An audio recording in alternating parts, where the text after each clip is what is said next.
We don't even hold the local people that are in our community accountable anymore. Our mind shifts, and that's why emotional narratives dominate headlines, brothers and sisters, because emotional people are easy to influence than thoughtful people. Welcome to Think for Yourself Friday with Damon K. Jones.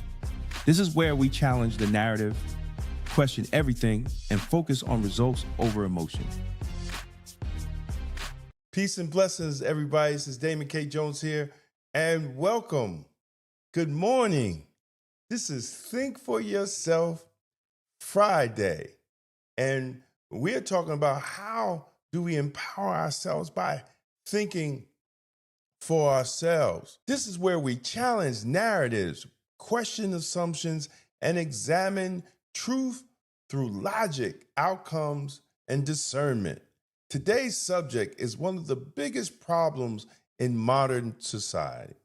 Emotion is not evidence. Just because something makes you angry does not make it true. Just because something hurts your feelings does not make it factual. And just because many people react emotionally does not make the reaction justified. See, we are living in a time where emotion has replaced analysis. People no longer ask, what are the facts? They ask, how do I feel about it?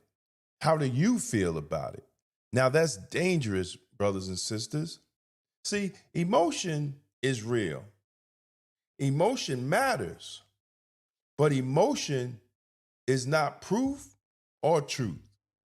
A strong feeling may tell you something matters to you, but it cannot tell you whether something is true. That requires evidence. That requires facts. That requires examination. See, the Bible speaks directly to this kind of discernment. Proverbs 14:15 says, the simple believe every word, but the prudent man looketh well to his going. That means wise people do not accept every claim at face value. They test it, they examine it, they verify it. See, that's the difference between wisdom and emotional manipulation. See, look at politics today. People are emotionally triggered by headlines before they ever read the policy. They react to sound bites before they examine outcomes. A politician can make people cry, make people angry, make people cheer, but none of that proves the policy works or the policy doesn't work. See, results prove truth, not applause, not outrage, not emotional speeches. The policy sounds compassionate, but produces failure. The emotion attached to it does not make it successful. I'm going to say it again. If the policy sounds compassionate, but produces failure, the emotion attached to it does not make it successful. Now, what is an example? An example is affordable housing. When politicians tell you they're building affordable housing, but does affordable housing create generational wealth? Does affordable housing make people investors and taxpayers to the system? No. It sounds good. It sounds compassionate, but in the long run for communities, it is not successful and it does not produce safer communities. The media understands this very well, brothers and sisters. Fear spreads faster than facts. Anger gets more clicks than analysis. Outrage drives ratings. And that's why in the last 8 years, they got black people all turned up over President Trump and Trump this and Trump that. And we can't even get our community together because we have a mental illness.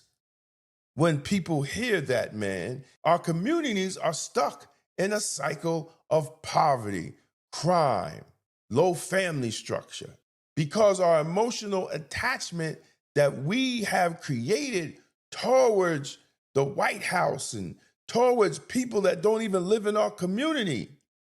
We don't even hold the local people that are in our community accountable anymore. Our mind shifts, and that's why emotional narratives dominate headlines, brothers and sisters, because emotional people are easy to influence than thoughtful people. And this is why I wrote the book, Emotional Politics, Logical Failure.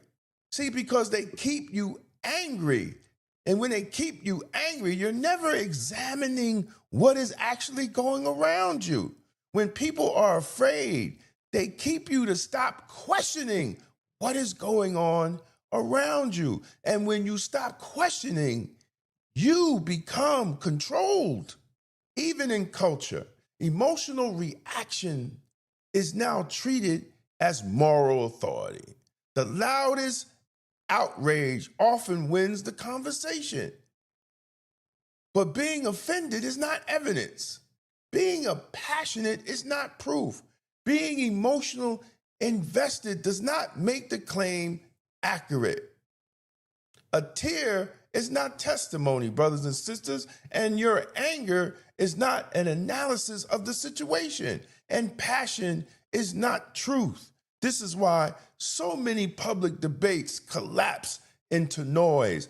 This is why instead of we discussing the issues, the policy, it turns into being disrespectful to the person instead of addressing the actual policy or situation the person is talking about, because you are coming from an emotional state and you're bringing your feelings into the situation and you're not bringing facts.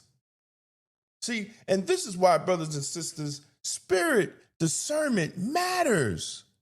And 2 Timothy 1:7 says, "For God has not given us the spirit of fear, but of power and love and sound mind."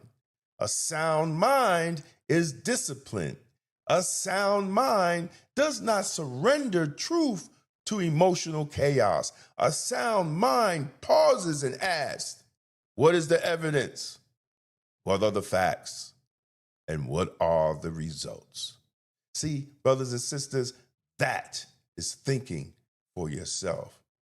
When emotion becomes evidence and truth becomes fragile, because emotions change, facts remain.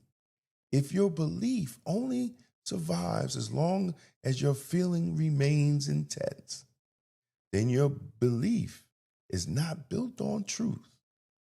Truth, brothers and sisters, must stand even when emotion fades. That is why real thinking requires restraint. Before reacting emotionally, brothers and sisters, ask yourself, what do I actually know? Before sharing outrage, ask, what proof supports this claim? Before taking sides, ask, what are the measurable outcomes? Emotion has its place. Yes, it does. But emotion will never become your substitute for evidence. Because when feelings replace facts, manipulation becomes easy. When you talk to a person and you're talking about the factual evidence and they say, this is what I feel, you know that they're coming from an emotional standpoint.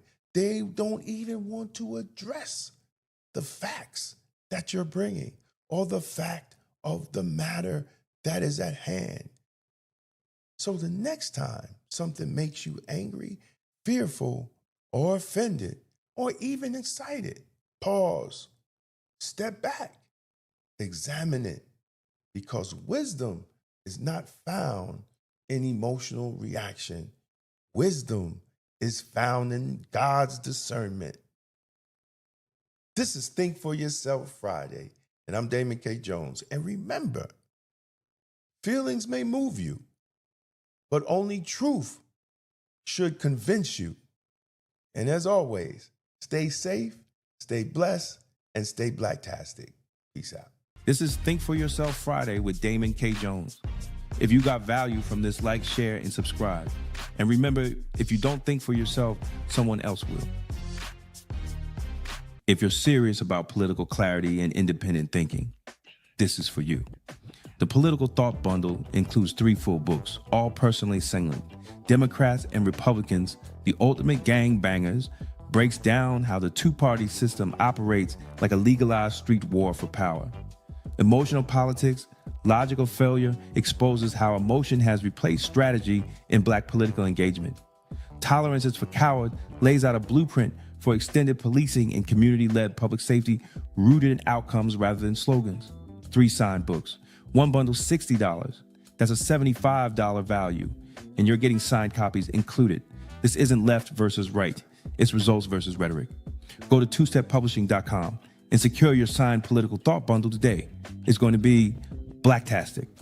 For more than a century, Black America built its own economy under segregation, under discrimination, and under conditions most people today cannot imagine. We built businesses, we built banks, we bought land and property. In the Forgotten Blueprint, Damon K. Jones reveals how Black communities created thriving economic systems from 1800 to 1965, and why that blueprint still matters today. This book challenges the idea that our future depends on politics alone, and shows how ownership, family, and enterprise once powered Black prosperity. The blueprint is not lost. We just stopped using it. The Forgotten Blueprint, How Black America Built Its Own Economy from 1800 to 1965. On sale now at Two Step Publishing and Amazon. Westchester magazine has been giving our community a voice, reporting the stories others ignore, holding power accountable, and making sure the truth about our communities is told by us. But independent Black media only survives when the community supports it.